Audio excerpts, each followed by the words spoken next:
Edexcel Core Pure, complex numbers 5, complex numbers, the nth roots of unity.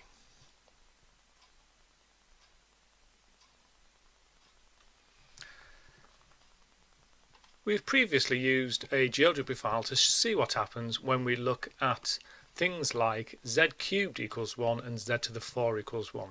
So if we have a quick look at z cubed equals 1, the roots of this equation are z equals 1, and then there's a conjugate pair of roots as shown. Notice that the roots all have a modulus of 1 and that they all are equally spaced around the unit circle to form an equilateral triangle.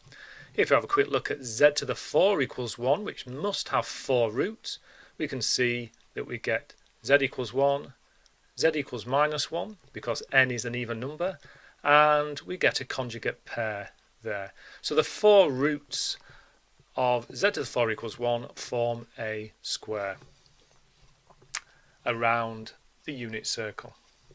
So no matter what power we have on z, if we're solving z to the n equals 1, we will get roots which form a regular polygon starting at z equals 1 around a unit circle.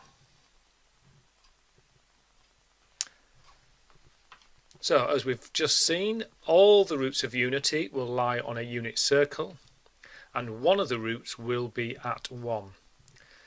If the modulus of z to the n equals 1, then every root of the equation z to the n equals 1 must have unit modulus, which means that every root can be written as z equals cos theta plus I sin theta, which has a modulus of 1 as well. Using Modulus Theorem, z to the n can be written as cos theta plus I sin theta to the n, which of course using Modulus Theorem becomes cos n theta plus I sin n theta, which equals 1. Now if we write 1 in its modulus argument form, we know its modulus will be 1, so it will be cos 0 plus I sin 0. Now if we just leave it as cos 0 plus I sin 0, then we'll get n theta is the same as 0, and we'll only get the solution when theta equals 0. We know we need n different roots. So in order to do that, we don't just consider the argument as 0, we consider it as a multiple of 2 pi.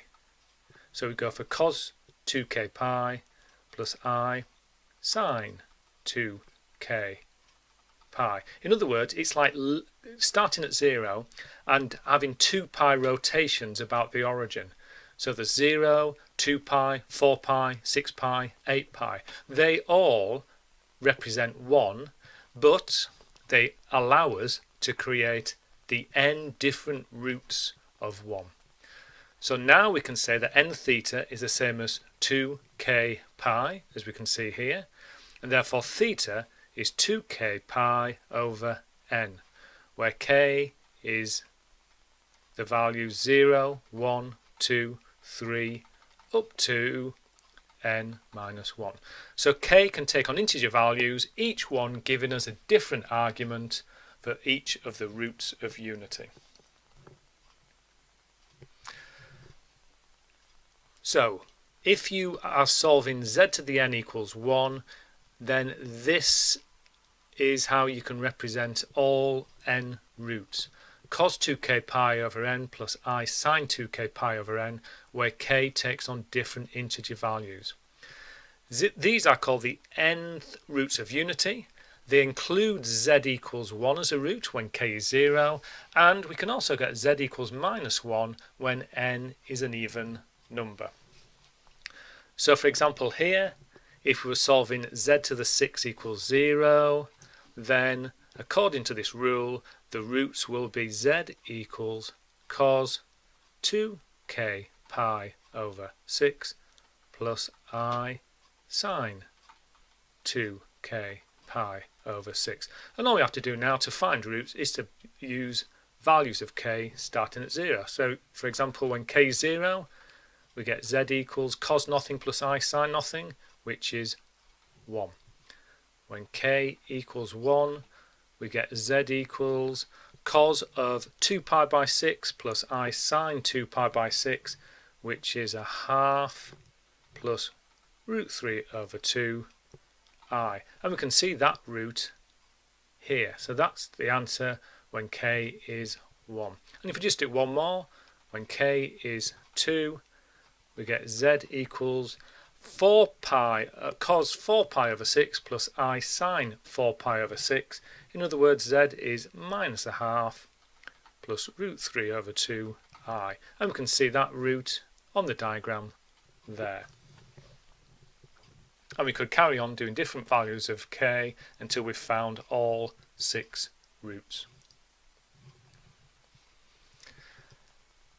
We often use omega to represent the root with the smallest positive principal argument. So here that would be when k is 1. So we often call cos 2 pi over n plus I sine 2 pi over n, we often call that omega.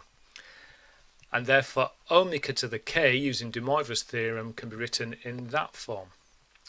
So now when we talk about the nth roots of unity, we can call them 1 omega. The next one must be omega squared because it has twice the argument, then omega cubed, etc. until the last one is omega to the n minus 1. These can be represented on an argand diagram as the vertices that we've previously seen, and they would be the vertices of a regular n-sided polygon. So here we would have the roots, as we can see here, there's 1, as we will always get. The first root with the smallest positive principal value is there, and so that one would be omega. This one here has twice the argument, so that would be omega squared, omega cubed, omega to the 4, and lastly omega to the 5. So they would represent the 6 roots of unity. So here we could carry on and say we've got the roots 1.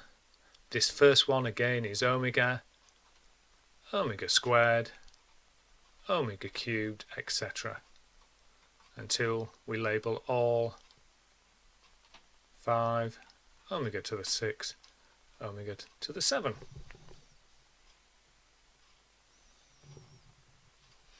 Now if we look at the nth roots of unity, so here they are, and we try adding them up, we can see that we are looking at a geometric series. The first term we can see is 1, so I'm going to say a is 1, and the ratio is omega. And the number of terms is n. So we can use our familiar sum of a geometric series to add all of this up. Using a is 1, r is omega, and there are n terms, and that will give us 1 minus omega to the n over 1 minus omega. And since omega to the n will get us back to the root 1, 1 minus omega to the n must be 0. Therefore, if we add up all the roots of unity, you will always get 0. And that's based on omega to the n will be back at the first root, which was 1. This idea that the sum of all the roots of unity add up to 0 is on the syllabus, so you may be asked to explain or justify that result. And that brings us to the end of this session, and in the next video we're going to be looking at the nth roots of any complex number.